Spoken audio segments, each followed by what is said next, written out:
ब्रेकनंतर बुलेटिनमध्ये पुन्हा एकदा स्वागत।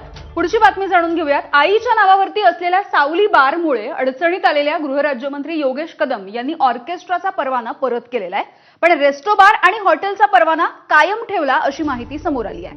ज्या व्यक्तीला सावली बार चालवायला दिला होता त्याच्या सोबतचा करारनामा याआधीच रद्द करण्यात आला। सावली बारचा मुद्दा ठाकरेंच्या शिवसेनेचे आमदार अनिल परब यांनी विधान परिषदेमध्ये उपस्थित केला आणि यावरून विरोधकांनी योगेश कदम यांच्या राजीनाम्याची मागणी लावून धरली होती। आता योगेश कदम यांच्यावरती पुन्हा एकदा टीका करत अनिल परब यांनी चोरानं चोरीचा माल परत केला असं म्हटलंय। परवाना परत केला याचा अर्थ त्यांनी हे मान्य केलेलं आहे की माझ्या डान्स बार माझ्याकडे अवैध काम चालू होतं। जर अवैध काम चालू नसेल तर परवाना परत करायचं कारण काय होतं?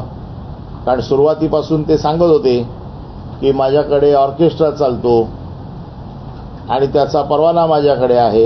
ही कारवाई ह्यांच्यावर का होत नाही? राजकीय दबावाखाली पोलीस आहेत आणि म्हणून यांच्यावरती मुख्यमंत्र्यांनी ताबडतोब कारवाई करावी।